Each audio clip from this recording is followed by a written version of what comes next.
Tapi yang saya khawatirkan, ini angka kemurtadan orang Islam yang pada murtad di setiap negara terus meningkat, mengerikan sekali. Kenapa? Karena mereka melihat banyak faktor. Satu, kekerasan, radikalisme, terorisme, ya kan begitu. Kemudian tidak korupsi, kejahatan-kejahatan. Kemudian juga tokoh-tokoh agama yang sering tersandung skandal, hubungan seksual, korupsi dan sebagainya. Jujur aja ini. Dan hukum-hukum agama yang sudah tidak masuk akal. Sudah tidak masuk akal. Nanti terutama yang paling banyak yang murtad perempuan. Karena yang merasa dihinakan, warisan dapat separoh. Padahal dulu yang bantu orang tua anak perempuan, betul nggak? Yang mengasuh adik-adik itu anak laki anak perempuan. Yang ke pasar, yang masak, yang nyuci, yang rehab rumah orang tua, anak laki-lakinya mana? Tepel-tepelan. Haleluya, haleluya. Assalamualaikum warahmatullahi wabarakatuh. Salam Aki. Aku kabarkan Injil keselamatan. Bapak Ibu nasi Tuhan, ketemu lagi dengan saya Evangelis Avraham Effendi Usman. Bagaimana kabar Bapak Ibu semua? Tentu luar biasa. Nah saudaraku para pencinta channel Adil Habaget, bagaimana tanggapan saudara semuanya setelah melihat cuplikan video yang baru saja saya putarkan? Dan kita lihat sama-sama bagaimana penyampaian Bapak Buya Syakur Yasin. Tetapi Bapak Ibu, oleh sebagian saudara kita dari seberang itu sangat tidak senang kepada Buya Syakur Yasin. Mereka sangat marah kepada Buya Syakur Yasin. Bahkan ada beberapa oknum yang ingin melaporkan Buya Syakur Yasin kepada pihak yang berwajib dengan tuduhan penistaan agama. Padahal sama-sama kita tahu apa yang disampaikan oleh Bapak Buya Syakur Yasin itu berdasarkan data. Ada datanya, ada faktanya. Tetapi mereka tidak terima. Kenapa mereka tidak terima? Apakah tidak bisa berpikir dengan akal yang sehat? Tidak bisa berpikir secara kritis? Bukankah sangat sering kita mendengar daripada beberapa penceramah, pengkhotbah, pendakwah, ya, orang yang menyampaikan agama mereka yang dinamakan dengan ustadz. Beberapa ustadz selalu berkata, kita harus berpikir dengan akal yang sehat. Kita harus berpikir dengan pikiran yang cerdas. Kita harus berpikir sebelum kita menerima sesuatu. Tetapi ketika diajak berpikir oleh Bapak Buya Syakur Yasin, mereka tidak terima. Seolah-olah mereka tidak siap dengan apa yang disampaikan oleh Bapak Buya Syakur Yasin. Sekalipun itu kebenaran. Saya pernah belajar Bapak Ibu, ustadz saya sering sekali berkata begini, kulil haqqa walau kana murran, katakanlah yang benar sekalipun itu pahit. Nah, apa maksudnya? Sekalipun kita dihina, dicaci maki, dicemooh, diolok-olok, kalau memang itu kebenaran, katakan itu benar. Sekalipun banyak orang yang membenci kita, katakan itu benar. Sekalipun ada orang yang memusuhi kita, kebenaran tetap disampaikan, tetap dikatakan, tetap dinyatakan. Kalau memang itu benar, harus disampaikan. Memang kita lihat Bapak Ibu, bagaimana Bapak Buya Syakur Yasin ketika menyampaikan sesuatu berdasarkan apa yang tertulis, berdasarkan data, mereka tidak bisa terima. Dan Bapak Buya Syakur Yasin tadi berkata apa? Mengerikan sekali. Setiap negara itu banyak sekali orang yang murtad. Ya, merajalela dan sangat mengerikan. Lalu Pak Buya Syakur Yasin memberikan alasan kenapa mereka murtad. Nah, ini Bapak Ibu, menurut versi daripada Bapak Buya Syakur Yasin, kenapa setiap negara itu banyak sekali orang-orang yang murtad dari agama Islam. Ya, setiap negara banyak sekali dari agama Islam itu murtad, dan ini sangat mengerikan kata Buya Syakur Yasin. Nah, kalau kata saya Bapak Ibu, kenapa orang itu bisa murtad? Selain apa yang disampaikan oleh Bapak Buya Syakur Yasin tadi, kalau menurut saya orang murtad itu karena satu hal. Dikarenakan orang tersebut sudah menemukan jaminan kepastian keselamatan. Orang tersebut sudah menemukan jaminan kepastian keselamatan. Keselamatan yang ada di dalam Alkitab, yang diajarkan oleh Alkitab, yaitu berpusat kepada Yeshua HaMashiach, berpusat kepada Yesus Kristus, Elohim yang hidup. Itu keselamatan yang pasti, bukan keselamatan yang moga-moga, bukan keselamatan yang ya bla bla bla bla, enggak, tetapi keselamatan yang pasti. Jaminan kepastian keselamatan itu pasti. Bahkan di dalam 1 Timotius 1 ayat 15, di situ dikatakan Kristus Yesus datang ke dunia untuk menyelamatkan orang yang berdosa. Dan di dalam kitab ayat yang lain dikatakan, bukan orang sehat yang membutuhkan dokter, bukan orang sehat yang membutuhkan tabib, tetapi orang yang sakit. Begitu juga kita sudah tahu bahwa kita ini adalah orang yang berdosa, maka kita butuh pribadi yang bisa menyelamatkan kita dari dosa kita. Nah, pribadi itu ada pada Yesus HaMasyiah, ada pada Yesus Kristus. Tetapi Bapak Ibu, banyak sekali orang-orang di sekitar kita yang tidak menerima Dia. Kenapa mereka tidak menerima Dia? Dengan berbagai alasan. Kalau menurut saya, ya pertama tidak jelas alasannya. Yang kedua, karena mereka termakan dengan doktrin sama dengan saya dulu. Tetapi bila seseorang itu mau membuka sedikit hati dan pikirannya, secara otomatis orang tersebut pasti mau menerima Yesus Kristus sebagai Tuhan dan Juru Selamat. Yang kedua, mereka menolak kepastian keselamatan yang diberikan oleh Yesus Kristus itu dikarenakan mereka melihat kemanusiaan Yesus. Mereka tidak melihat keilahian daripada Yesus Kristus.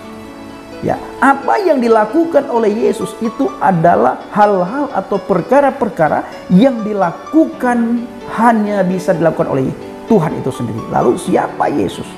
Dia berkata dosamu telah diampuni. Kenapa dia berani berkata dosamu telah diampuni? Bukankah yang berhak mengampuni dosa manusia itu Tuhan? Tetapi Yesus HaMasyiah di dalam Alkitab mengatakan dosamu telah diampuni. Kenapa berani sekali orang ini berkata dosamu telah diampuni? Bapak Ibu tidak akan bisa mendapatkan kata-kata ini dari nabi dan rasul manapun, dari utusan manapun selain daripada Yesus Kristus.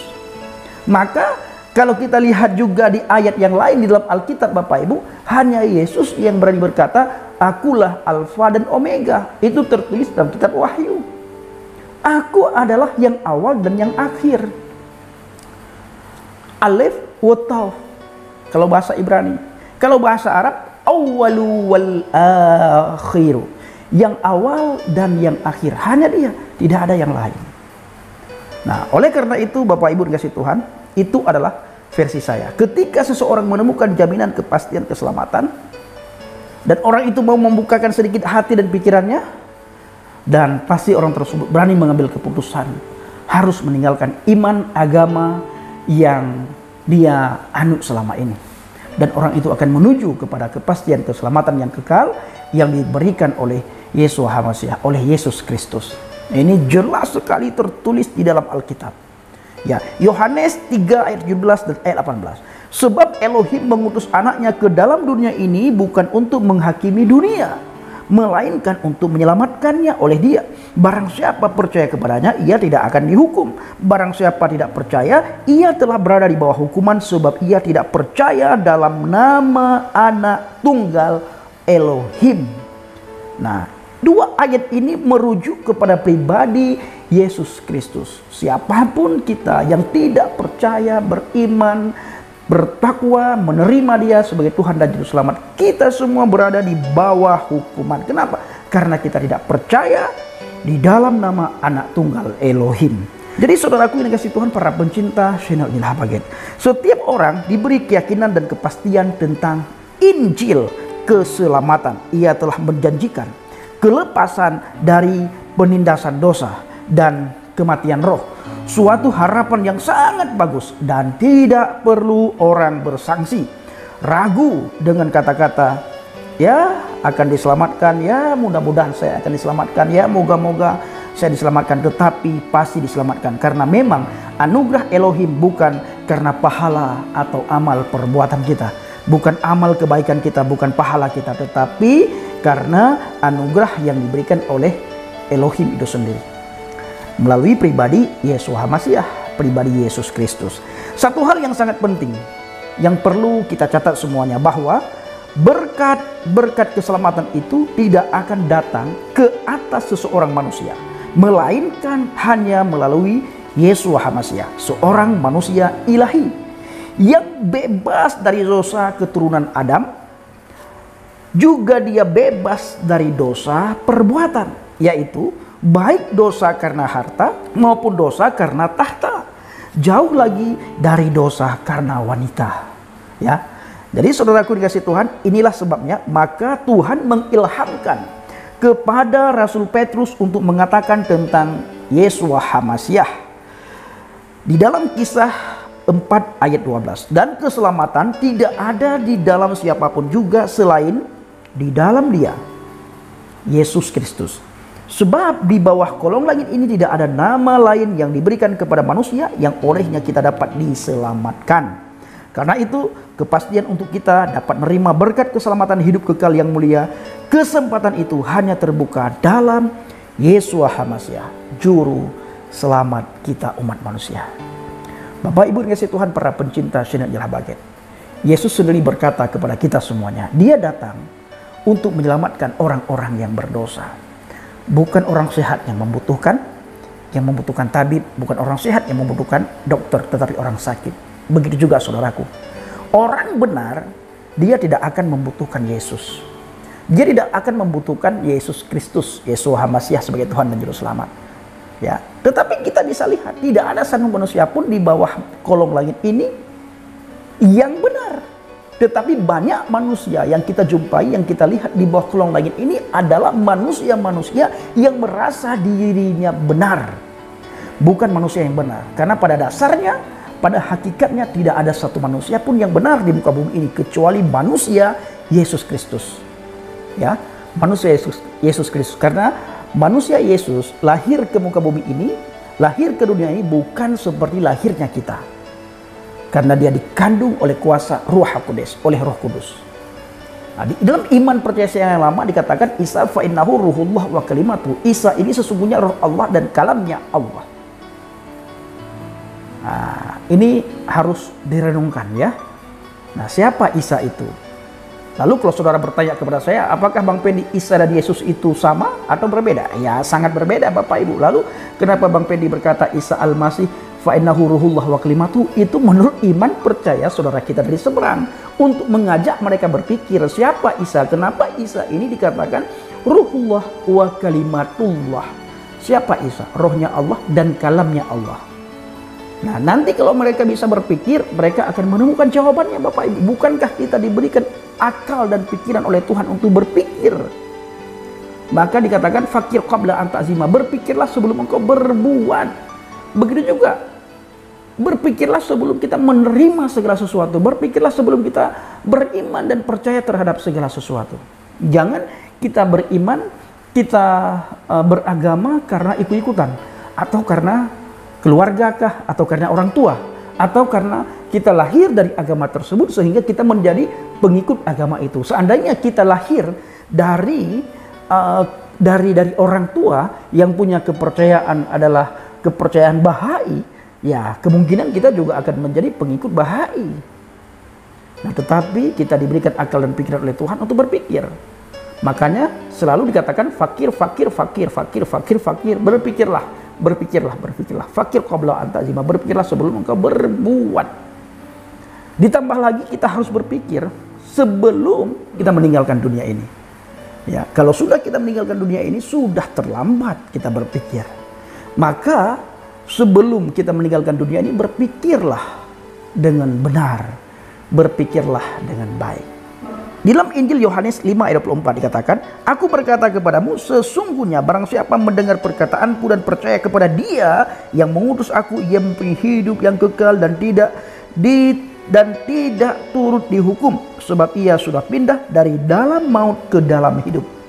Siapapun yang percaya kepada Yesus Kristus, orang tersebut sudah pindah dari alam maut menuju ke dalam hidup. Anak manusia harus tinggikan supaya setiap orang yang percaya kepadanya beroleh hidup yang kekal. Yohanes 3 ayat 15. Ya, anak manusia harus ditinggikan supaya setiap orang yang percaya kepadanya beroleh hidup yang kekal. Kiranya video singkat ini jadi berkat bagi kita semua. Assalamualaikum Bishim Habasiyah. Salam Aki. Aku kabarkan Injil keselamatan. Bapak Yahweh Bishim Adonai Yesus Hamasiah. Muruah Hakudes memberkati kita semua. Haleluya. Amin. Salam murtadin. Saya mengucapkan terima kasih yang sebesar-besarnya kepada Bapak Ibu semua yang selalu mendukung pelayanan Habaget baik melalui doa, dana, motivasi maupun support saudara. Terus dukung doa dan bawa Habaget dalam doa syafaat saudara. Dan lebih-lebih lagi Bapak Ibu mengenai pelayanan kita yang kita fokuskan ke daerah ujung Sumatera, yaitu Aceh. Bawa dalam doa. Sehingga semua suku-suku yang belum menerima Yesus Kristus sebagai Tuhan dan Juru Selamat melalui pelayanan kita, mereka bisa melihat who is Jesus, man huwa Yeshua. Siapa itu Yesus Kristus, Yeshua Hamasiah. Terima kasih.